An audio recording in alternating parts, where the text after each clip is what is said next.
हाँ, एक बार पुनः आप सभी लोगों को नए टॉपिक के साथ हम पुनः मार्गदर्शन करने जा रहे हैं भौतिक विषय में। यहाँ पर ध्यान देंगे, इसके पहले वाले वीडियो में आप सभी लोग सीखे थे अक्षीय स्थिति पर वैद्युत द्विध्रुव के कारण वैद्युत क्षेत्र की तीव्रता।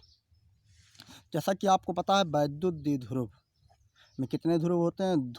दो ध्रुव होते हैं और दोनों ध्रुव पर जो आवेश होता है समान होता है आवेश, परंतु प्रकृति क्या होती है? विपरीत होती है। और कितनी दूरी पर स्थित होते हैं? अल्प दूरी पर स्थित होते हैं। कितनी दूरी पर? अल्प दूरी पर स्थित होते हैं। इसका मतलब ये, जब अल्प दूरी पर स्थित होते हैं तो आपको यहाँ पर बताए गए थे द्विध्रुव के एक आवेशों को मिलाने वाली रेखा को कहा जाता है अक्ष, और अक्ष के लंबवत, मतलब द्विध्रुव के केंद्र और अक्ष के लंबवत जो रेखा बनती है उसको कहा जाता है निरक्ष। दो रेखाओं पर इसके वैद्युत क्षेत्र की तीव्रता का हम क्या करते हैं? आकलन करते हैं।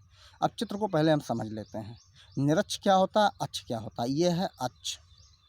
आपके सामने एक द्विध्रुव दिखाया गया है, द्विध्रुव AB है, जिस पर आवेश की मात्रा समान है परंतु प्रकृति क्या है? विपरीत। ठीक। अक्ष रेखा उसे कहते हैं जो दोनों ध्रुवों को मिलाने वाली रेखा को कहा जाता है अक्ष। द्विध्रुव के दोनों अक्षों को मिलाने वाली रेखा को कहा जाता है अक्ष, और मूल बिंदु पर अक्ष के लंबवत खींची गई रेखा को कहा जाता है निरक्ष। और आपको पता है आवेश की मात्रा यहाँ पर चूँकि 2 है, इस कारण से किसी बिंदु पर अगर हम वैद्युत क्षेत्र की तीव्रता का आकलन करेंगे तो इसका मतलब इस आवेश के कारण एक बार आकलन करेंगे, एक बार इस आवेश के कारण। और चूँकि वैद्युत क्षेत्र की बात कर रहे हैं और निरक्ष की हम बात कर रहे हैं अब आपके सामने निरक्ष स्थिति पर, तो निरक्ष वाली लाइन आपका ये बनेगा। इस लाइन पर कोई एक बिंदु P लेते हैं, एक बिंदु P लेते हैं, चाहे ऊपर ले लीजिए चाहे नीचे ले लीजिए, कहीं पर भी आप विचार कर लीजिए। उस बिंदु पर वैद्युत क्षेत्र की तीव्रता का आपको क्या करना है? आकलन करना है। आपको पता है परिभाषा से वैद्युत क्षेत्र की तीव्रता का आकलन तो करेंगे ही, लेकिन वैद्युत क्षेत्र के बारे में जानना जरूरी होती है। वैद्युत क्षेत्र के बारे में जानकारी कैस्टर चार्ट से पता चलता है। तो सबसे पहले हम P बिंदु पर एक आवेश Q0 की कल्पना करते हैं, एक आवेश Q0 की कल्पना करते हैं। जब यहाँ पर Q0 हम लाकर रख देते हैं तो इस बिंदु पर -Q के कारण वैद्युत क्षेत्र का आकलन करेंगे। Q0 पर धन आवेश और यहाँ पर आपका क्या है? ऋण आवेश। इसका मतलब इसमें कौन सा बल कार्य करेगा? आकर्षण बल कार्य करेगा। और आकर्षण बल कार्य करेगा तो डायरेक्शन क्या होगा? ये हो जाएगा। इसका मतलब वैद्युत क्षेत्र का दिशा क्या हो जाएगा? ये, जिसका नाम दिया गया E1।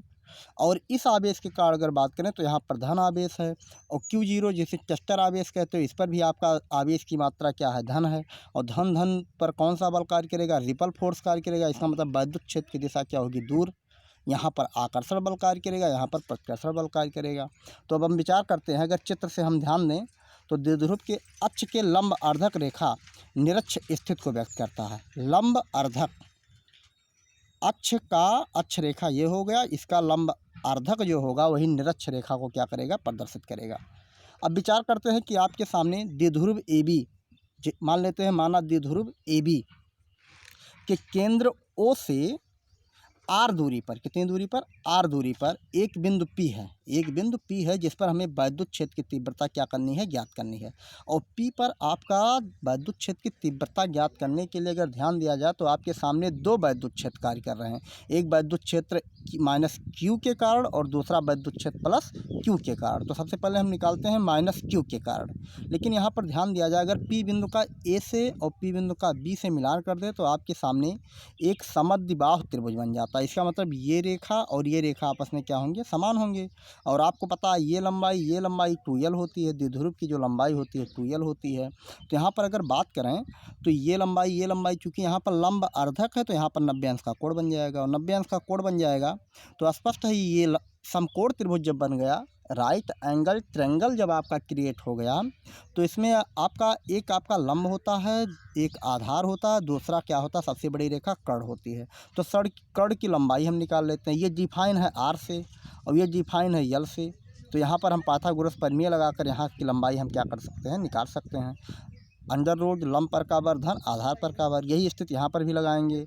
अंडर रूट, इसका मतलब ये दोनों भुजा बराबर है तो जितना ये होगा उतना ये होगा। अब आइए विचार करते हैं माइनस क्यू के कारण। सबसे पहले विचार करते हैं माइनस क्यू के कारण।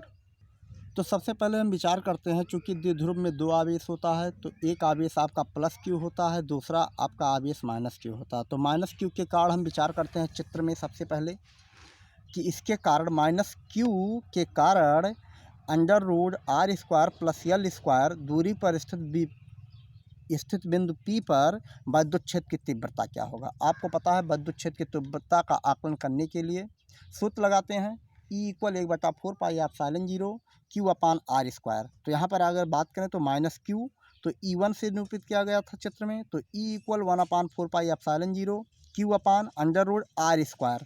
आर स्क्वायर का सेंस ये है, आर ये है आपका, तो आर स्क्वायर का मतलब हो जाएगा under root R square plus L square. यहाँ पर R square plus L square का होल स्क्वायर कर अंडर होल स्क्वायर किया गया, इक्वल हो गया 1/4 pi epsilon 0 into Q upon R square plus L square. अगर यहाँ ध्यान दिया जाए रूट लगा हुआ है, यहाँ वर्ग लगा हुआ है, तो इसके रूट और वर्ग एक दूसरे को क्या करेंगे, कैंसिल कर देंगे। चूँकि द्विध्रुव में दो आवेश होते हैं तो एक आवेश माइनस क्यू के कारण गणना कर लिया गया सूत्र का। इसी प्रकार प्लस क्यू के कारण हम गणना करते हैं। प्लस क्यू के कारण अगर हम गणना करते हैं तो आपका बन जाएगा E2 equal 1/4 pi epsilon 0 Q upon, चूँकि दूरी दोनों में समान था, समद्विबाहु त्रिभुज था, दो भुजाएं आपस में समान थी। इसका मतलब जो दूरी आपका ये है वही दूरी ये है। इसका मतलब प्लस क्यू के कारण हम पी बिंदु पर अब आकलन कर रहे हैं, तो यहाँ से सूत्र लगाएंगे E2 equal 1/4 pi epsilon 0 Q upon R square, R का रोल ये प्ले करेगा। इसका मतलब आपका सूत्र बन जाएगा प्लस क्यू आवेश के कारण विद्युत क्षेत्र E2 equal 1/4 pi epsilon 0 into Q upon under root R square plus L square का होल स्क्वायर। यहाँ पर वही स्थिति जैसे समीकरण 1 में बना वही स्थिति यहाँ बनेगा। इसका मतलब same value 1/4 pi epsilon 0 into Q upon R square plus L square हो जाएगा। अगर यहाँ पर देखा जाए तो आपके सामने दो विद्युत क्षेत्र जनरेट हुए हैं, एक माइनस क्यू के कारण, एक प्लस क्यू के कारण। अब ये सोचिए, एक चूँकि विद्युत क्षेत्र कौन सी राशि होती है, सदिश राशि। एक की दिशा ये है और दूसरे की दिशा ये है। आप कल्पना करिए एक रस्सी इधर बात कर खींचा जाए, एक रस्सी इधर बात कर खींचा जाए, तो ऐसे खींचोगे तो इस वस्तु का जो झुकाव होगा या गति होगा इस डायरेक्शन में होगा, तो ये क्या बताएगा, परिणामी बताएगा। तो परिणामी ई वेक्टर इक्वल हो जाएगा vector E1 plus vector E2। और आपको पता है सदिश वेक्टर के योगफल के लिए हम समांतर चतुर्भुज के नियम का इस्तेमाल करके एक सूत्र जनरेट किए थे। उसके अकॉर्डिंग हम फार्मूला फिट करेंगे E equal under root E1 square plus E2 square plus 2E1 E2 cos 2 theta. 2 theta क्यों, ये थीटा है आपका, एक थीटा यहाँ। एक चीज़ ध्यान रखिएगा, ये रेखा इसके समांतर है, इसका मतलब ये एकांतर कोण आपस में समान होंगे, और ये रेखा इसके समांतर है, इसका मतलब संगत कोण, यहाँ का जो कोण होगा ये कोण, ये दोनों आपस में कोण क्या होंगे, बराबर होंगे। क्योंकि ये डिफाइन है, ये समद्विबाहु त्रिभुज है, तो ये कोण बराबर हो जाएगा आपका इसके, और ये कोण बराबर हो जाएगा इसके। इसका मतलब ये दोनों कोण आपस में बराबर हैं, तो थीटा थीटा 2 थीटा लिखा जाएगा। हाँ, अब यहाँ पर विचार किया जाए आगे, तो इस क्रम में हम आगे बढ़ें तो आप समझ पा रहे होंगे। इस क्रम में अगर बात किया जाए तो समीकरण 1 और समीकरण 2 दोनों के मान क्या हैं, आपके समान हैं। इसलिए इसको हम एक सांकेतिक लैंग्वेज में उनके परिमाण को हमने कैसे लोकेट कर दिया। आप देखें तो E1 इक्वल आप पाए होंगे 1/4 pi epsilon 0 Q upon R square plus L square. वैसे ही दूसरे E2 का वैल्यू है, तो दोनों वैल्यू के लिए हमने संकेत बना लिया के। अब चूंकि पी बिंदु पर परिणामी विद्युत क्षेत्र की तीव्रता ज्ञात करनी है, तो फार्मूला लगाते हैं E बराबर under root E1 square plus E2 square plus 2E1 E2 cos theta theta 2 theta. Value यहाँ पर रखेंगे E1 इक्वल हमने क्या माना के, E2 इक्वल हमने माना के, तो इस वैल्यू को क्या करते हैं यहाँ से प्लेस कर देते हैं। प्लेस करेंगे तो E बराबर अंडर रूट के स्क्वायर प्लस 2 के इंटू कास 2 थीटा, और के का गुणा होकर यहाँ पर आपका के स्क्वायर हो जाएगा। तो यहाँ पर के स्क्वायर, यहाँ पर के स्क्वायर आपका बन गया 2 स्क्वायर, और यहाँ आपका बन गया 2 स्क्वायर कास 2 थीटा। जबकि E इक्वल आपका हो जाएगा अंडर रूट, पूरे में कॉमन देखा जाए तो 2 स्क्वायर आपका कॉमन है, इसको हमने बाहर कर लिया, 1 प्लस कास 2 थीटा बन गया। But cos 2 theta equal 2 cos square theta minus 1, आपका क्लास 10 में ये सूत्र बताया गया होगा।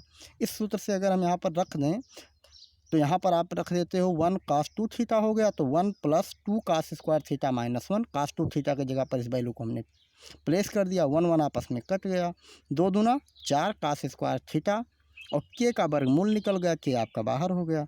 तो यहाँ पर 4 का वर्गमूल हो जाएगा 2, कॉस स्क्वायर थीटा का वर्गमूल हो जाएगा कॉस थीटा। इस प्रकार ई बराबर हो जाएगा आपका 2 के कॉस थीटा, 2 के कॉस थीटा। ये आपका परिणामी वैद्युत क्षेत्र की तीव्रता का क्या बन गया, सूत्र बन गया। अगर हम चित्र में ध्यान दें तो के बराबर हमने माना है E1 इक्वल E2 और ई की वैल्यू आपका आया था 1/4 pi epsilon 0 Q upon R square plus L square. समीकरण 1 चाहे समीकरण 2 से आप बात करें, दोनों स्थिति में के की वैल्यू जो बना था आपका 1/4 pi epsilon 0 Q upon R square plus L square बना था। अच्छा, इस वैल्यू को हम क्या करते हैं, वापस रख देते हैं। तो E equal to into 1/4 pi epsilon 0 Q upon R square plus L square into, और कास थीटा की अगर बात किया जाए तो आपके सामने एक समद्विबाहु त्रिभुज बना हुआ है। उस समद्विबाहु त्रिभुज में ए ओ पी के लिए अगर हम बात करें, ए ओ पी के लिए अगर हम बात करें तो हम लिख, यहाँ पर ध्यान दीजिए, अगर विचार करना है तो आपके सामने ए ओ पी या बी ओ पी एक समकोण त्रिभुज बन रहा है, जिसमें अगर हम बात करें तो कॉस थीटा इक्वल होता है आपका आधार बटा कर्ण, और आधार आपका यल बनेगा उस त्रिभुज में, और कर्ण आपका बनेगा अंडर रूट यह R square plus L square. तो कास थीटा की वैल्यू को हम क्या करते हैं, वापस कर देते हैं। अतः ई इक्वल 1/4 पाई एप्सिलॉन 0, आपको पता है आधार समान होने पर पद का आपस में क्या करते हैं, गुणा कर देते हैं। रूट का मतलब 1/2 होता है, तो 1/2 और एक पावर यहाँ, तो 3 बटा क्या हो जाएगा, 2 हो जाएगा। इसका मतलब ये 1/2, अगर कहीं ऐसा चीज़ लिखा हो आपके ऐसे कहीं अंडर रूट यक्स, तो इसका मतलब यक्स के पावर 1/2, इसका मतलब इतने के पावर 1/2 हो गया। तो 1/4 पाई एप्सिलॉन 0 तो हमने कॉपी कर लिया। 2QL यहाँ से हमने प्लेस किया, 2QL हमने यहाँ से प्लेस किया, 2QL हमने यहाँ से प्लेस किया। तो यू कल 1/4 पाई एप्सिलॉन 0 2QL बराबर आपका होता है पी विध्रुवा गुण R square plus L square के कोष्टक में 3/2 हो गया, 3/2 हो गया। कैसे 3/2 हो गया, इस प्रकार 2QL इक्वल आपका P हो जाएगा और R square plus L square के पावर 3/2 हो जाएगा। और यहाँ अगर कंपेयर करें तो यल की वैल्यू आर के सापेक्ष बहुत कम है, तो इसको क्या मान लेते हैं, लगभग शून्य कर देते हैं। तो इस वैल्यू को अगर हम शून्य कर देंगे तो आपका हो जाएगा ई बराबर 1/4 पाई एप्सिलॉन 0 और इतना बराबर आपका होता है पी आर स्क्वायर के पावर 3/2। 2 आपस में कैंसिल, या 3 दूनाई 6, 3 दूनाई 6, 6 में 2 से भाग दोगे तब भी 3 आएगा। तो E equal 1/4 pi epsilon 0 P upon R के पावर 6/2 हो जाएगा। यहाँ से आपका बन जाएगा 1/4 पाई एप्सिलॉन 0 पी बटा आर क्यूब। यही निरक्ष स्थिति पर वैद्युत क्षेत्र की तीव्रता का सूत्र है। धन्यवाद।